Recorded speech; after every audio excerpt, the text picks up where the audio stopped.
ಸರಿಸುಮಾರು 12 ಅಡಿ ಎತ್ತರದ ಆಂಜನೇಯ. ಇನ್ನು ಭೂಮಿಯ ಮೇಲ್ಗಡೆ 12 ಅಡಿ ಇದೆ. ಆದ್ದರಿಂದ ಸ್ವಯಂಭೂ ಆಂಜನೇಯ ಸ್ವಾಮಿ. ಆನಂತರ ಪಿಳ್ಳಯ್ಯ ಅನ್ನುವಂಥ ಪಾಳೆಗಾರನಿಂದ ದೇವಸ್ಥಾನ ಜೀರ್ಣೋದ್ಧಾರವಾಗಿ ಅವನ ಜ್ಞಾಪಕಾರ್ಥವಾಗಿ ಈ ಊರಿಗೆ ಪಿಳ್ಳಯ್ಯನಗಿರಿ ಅನ್ನುವಂಥ ಹೆಸರು ಬಂತು.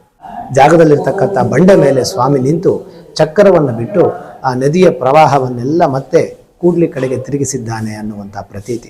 ಶ್ರೀರಂಗ ಪಾದಯಾತ್ರೆ ಅನ್ನುವಂಥ ಉತ್ಸವದ ಮುಖಾಂತರವಾಗಿ ನಡ್ಕೊಂಡು ಬಂದು ಸ್ವಾಮಿಯ ಒಂದು ದರ್ಶನವನ್ನು ಮಾಡ್ತಾರೆ. ಶ್ರೀನಿಧಿ ಅಂತ ಪ್ರಧಾನ ಅರ್ಚಕರು. ಲಕ್ಷ್ಮೀ ರಂಗನಾಥ ಸ್ವಾಮಿ ದೇವಸ್ಥಾನ ಪಿಳ್ಳಂಗಿರಿ. ಈ ದೇವಸ್ಥಾನ ಇಂದ್ರದೇವನಿಂದ ಒಂದು ಪೂಜಿಸಲ್ಪಟ್ಟಿದೆ ಅನ್ನುವಂಥ ಪ್ರತೀತಿ. ಯಾಕೆಂದರೆ ದೇವಲೋಕದ ದೇವೇಂದ್ರನಿಗೆ ಅಹಲ್ಯೆಯಿಂದ ಬಂದಂತಹ ಶಾಪ ವಿಮೋಚನೆ ಮಾಡಿಕೊಳ್ಬೇಕು ಅಂತ ಹೇಳಿ ಅವನು ಎಲ್ಲ ಕಡೆಗಳಲ್ಲೂ ಕೂಡ ಸ್ವತಂತ್ರಾಲಯಕ್ಕೆ ಸೇರಿದಂತಹ ದೇವಸ್ಥಾನಗಳಲ್ಲಿ ಪೂಜೆ ಮಾಡ್ತಾ ಬರ್ತಾನೆ. ಕೊನೆಗೆ ಅವನು ಈ ಸ್ಥಳದಲ್ಲೂ ಕೂಡ ಪೂಜೆಯನ್ನು ಮಾಡಿ ಅವನು ತಪಸ್ಸನ್ನು ಮಾಡಿ ತೀರ್ಥ ಸ್ನಾನ ಮಾಡಿದ್ದರಿಂದ ಅಹಲ್ಯೆಯಿಂದ ಬಂದಂತಹ ಭಗನೇತ್ರ ಶಾಪ ವಿಮೋಚನೆ ಆಯಿತು ಅನ್ನುವಂಥದ್ದು ಪ್ರತೀತಿ.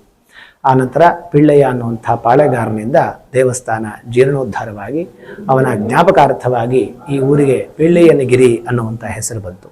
ಆದರೆ ಇತಿಹಾಸದ ಹೆಸರು ಮಹೇಂದ್ರಗಿರಿ ಅಂತ. ಯಾಕೆಂದರೆ ಕೇವಲ ಲಿಂಗಾಕಾರದಲ್ಲಿರ್ತಕ್ಕಂತಹ ಸ್ವಾಮಿಯನ್ನು ಶಿಲಾಮಯನ್ನು ಪ್ರತಿಷ್ಠಾಪನೆಯನ್ನು ಮಾಡಿ ಅಲ್ಲಿ ರಂಗನಾಥ ಅನ್ನುವಂಥ ಹೆಸರಿನಿಂದ ಕರೆಯಲ್ಪಟ್ಟು ಶಿಲಾಲಕ್ಷಣದಲ್ಲಿ ಇದು ವೆಂಕಟರಮಣ ಮೂರ್ತಿ. ಆದರೂ ಕೂಡ ಎಲ್ಲ ಭಕ್ತ ಮಹಾಶಯರಿಗೆ ರಂಗನಾಥ ಅನ್ನುವಂಥ ಹೆಸರಿನಿಂದಲೇ ಸ್ವಾಮಿ ಮಂಗಳಾಶಾಸನವನ್ನು ಮಾಡ್ತಾ ಇದ್ದಾನೆ. ಆದ್ದರಿಂದ ಲಕ್ಷ್ಮಿ ಕೆಳಗಡೆ ಇದ್ದಾಳೆ ಬೆಟ್ಟದ ಕೆಳಭಾಗದಲ್ಲಿ. ಹಾಗೆ ದೇವಾಲಯದ ಬಲಭಾಗದಲ್ಲಿ ಗೋದಾದೇವಿ ಅಂದರೆ ಆಂಡಾಳ್ ತಾಯಾರಿದ್ದಾರೆ. ಹಾಗೆ ದೇವಸ್ಥಾನದ ಹಿಂಭಾಗದಲ್ಲಿ ಅಂಗಾರದಲ್ಲಿ ಮೂಡಿದಂತಹ ಆಂಜನೇಯ ಸ್ವಾಮಿ.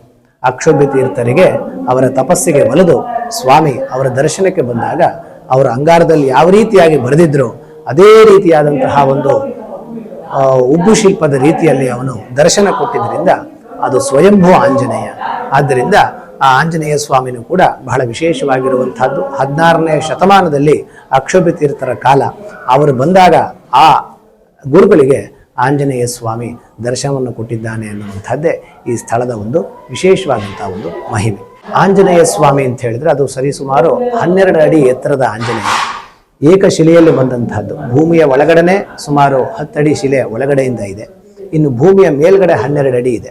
ಆ ಬಂಡೆ ಮೇಲೆ ಆ ಅಕ್ಷೋಭ್ಯ ತೀರ್ಥರು ಅಂಗಾರದಲ್ಲಿ ಬರದ ತಕ್ಷಣ ಅವರ ಜಪ ಅದನ್ನು ಆಗ್ತಾ ಇದ್ದಾಗನೇ ಸ್ವಾಮಿ ಅವರ ತಪಸ್ಸಿಗೆ ಮೆಚ್ಚಿ ಅವರು ಯಾವ ರೀತಿಯಾಗಿ ಅಂಗಾರದಲ್ಲಿ ಆಂಜನೇಯ ಬರೆದಿದ್ರು ಅದೇ ರೀತಿಯಾಗಿ ಅವರಿಗೆ ಸ್ವಾಮಿ ದರ್ಶನ ಕೊಟ್ಟಿದ್ದಾನೆ. ಆದ್ದರಿಂದ ಸ್ವಯಂಭೂ ಆಂಜನೇಯ ಸ್ವಾಮಿ. ಬೆಟ್ಟದ ತುದಿಯಲ್ಲಿ ವಿಷ್ಣು ಪಾದವನ್ನು ನೋಡಬಹುದು. ಒಂದು ದೊಡ್ಡ ಬಂಡೆಯ ಮೇಲೆ ಸ್ವಾಮಿಯ ಪಾದಕ್ಕೆ ಒಡಮೂಡಿದೆ. ಅದು ಸುಮಾರು 100 ವರ್ಷಗಳ ಹಿಂದೆ ಈ ಪಿಳ್ಳಂಗಿರಿ ಎನ್ನುವಂಥದ್ದು ಹೊಳೆಯ ಸಾಲಲ್ಲಿತ್ತು. ಅಂಥ ಸಂದರ್ಭದಲ್ಲಿ ಸಂಪೂರ್ಣವಾದಂಥ ಮಳೆಗಾಲ, ಮಳೆ ಹೆಚ್ಚಾಗಿ ನೀರು ಊರೊಳಗೆ ಬರುವಂಥ ಸಂದರ್ಭದಲ್ಲಿ ಎಲ್ಲ ಭಕ್ತಾದಿಗಳು ಕೂಡ ಸ್ವಾಮಿಯನ್ನು ಶ್ರದ್ಧಾಭಕ್ತಿಯಿಂದ ಪ್ರಾರ್ಥನೆ ಮಾಡಿದಾಗ ಆ ಎತ್ತರದ ಜಾಗದಲ್ಲಿರ್ತಕ್ಕಂಥ ಬಂಡೆ ಮೇಲೆ ಸ್ವಾಮಿ ನಿಂತು ಚಕ್ರವನ್ನು ಬಿಟ್ಟು ಆ ನದಿಯ ಪ್ರವಾಹವನ್ನೆಲ್ಲ ಮತ್ತೆ ಕೂಡ್ಲಿ ಕಡೆಗೆ ತಿರುಗಿಸಿದ್ದಾನೆ ಅನ್ನುವಂಥ ಪ್ರತೀತಿ. ಆದ್ದರಿಂದ ಆ ಬೆಟ್ಟದ ಮೇಲ್ಭಾಗಕ್ಕೆ 48 ಮೆಟ್ಲು ಮಾಡಲಾಗಿದೆ. ಅಲ್ಲಿ ಇವತ್ತಿಗೂ ಕೂಡ ನೀವು ಹೋಗಿ ಆ ಬಂಡೆ ಮೇಲಿರ್ತಕ್ಕಂಥ ವಿಷ್ಣು ಪಾದವನ್ನು ಎಲ್ಲ ಭಕ್ತರು ಕೂಡ ಸ್ಪರ್ಶವನ್ನು ಮಾಡಬಹುದು, ಹಾಗೆ ದರ್ಶನವನ್ನು ಕೂಡ ಮಾಡಬಹುದಾಗಿದೆ. ಇಲ್ಲಿ ದೇವಸ್ಥಾನದಲ್ಲಿ ವೈಶಾಖ ಮಾಸದಲ್ಲಿ ರಥೋತ್ಸವ ನಡೆಯುತ್ತೆ 5 ದಿವಸ. ಹಾಗೆ ಕಾರ್ತೀಕ ಮಾಸದಲ್ಲಿ ಕಾರ್ತೀಕ ದೀಪೋತ್ಸವ ಆಗುತ್ತೆ. ಮಾರ್ಗಳಿ ಮಾಸದಲ್ಲಿ ವೈಕುಂಠ ಏಕಾದಶಿ ಆಗುತ್ತೆ. ಹಾಗೆ ಕಾರ್ತೀಕ ಮಾರ್ಗಶಿರ ಮಾಸದ ಮಧ್ಯಂತರದಲ್ಲಿ ಕೋಟೆ ಆಂಜನೇಯ ಸ್ವಾಮಿ ದೇವಸ್ಥಾನದಿಂದ ಇಲ್ಲಿಯ ತನಕ ಸಾವಿರಾರು ಜನ ಭಕ್ತರು ಶ್ರೀರಂಗ ಪಾದಯಾತ್ರೆ ಅನ್ನುವಂಥ ಉತ್ಸವದ ಮುಖಾಂತರವಾಗಿ ನಡ್ಕೊಂಡು ಬಂದು ಸ್ವಾಮಿಯ ಒಂದು ದರ್ಶನವನ್ನು ಮಾಡ್ತಾರೆ. ನವರಾತ್ರಿ ಒಳಗೆ ನವರಾತ್ರಿ ಉತ್ಸವ ಆಗುತ್ತೆ. ಭಾದ್ರಪದ ಮಾಸದಲ್ಲಿ ಪವಿತ್ರೋತ್ಸವ ಅನ್ನುವಂಥ ಉತ್ಸವ ನಡೆಯುತ್ತೆ. ಹೀಗೆ ವಿಷ್ಣುವಿಗೆ ಸಂಬಂಧಪಟ್ಟಂತಹ ಎಲ್ಲ ಉತ್ಸವಾದಿಗಳು ಕೂಡ ನಡೀತಾ ಇರುತ್ತೆ. ಜೊತೆಯಲ್ಲಿ ಆಂಜನೇಯನಿಗೆ ಸುಮಾರು ಒಂದು 3 ವರ್ಷ ಆಗಿದೆ ಪ್ರಾರಂಭ ಮಾಡಿ. ಹನುಮ ಜಯಂತಿ ಅಂತ ಹೇಳಿ ಅದು ಕೂಡ ಮಾರ್ಚಿ ತಿಂಗಳಲ್ಲಿ ಫಾಲ್ಗುಣ ಮಾಸದಲ್ಲಿ ಆಂಜನೇಯನಿಗೆ ಹನುಮ ಜಯಂತಿ ಉತ್ಸವ ನಡೆಯುತ್ತೆ. ಈ ರೀತಿಯಾಗಿ ವರ್ಷದಲ್ಲಿ ವಿಷ್ಣುವಿಗೆ ಸಂಬಂಧಪಟ್ಟಂಥ ಎಲ್ಲ ಉತ್ಸವಗಳು ಕೂಡ ದೇವಸ್ಥಾನದಲ್ಲಿ ನಡೆಯುತ್ತೆ.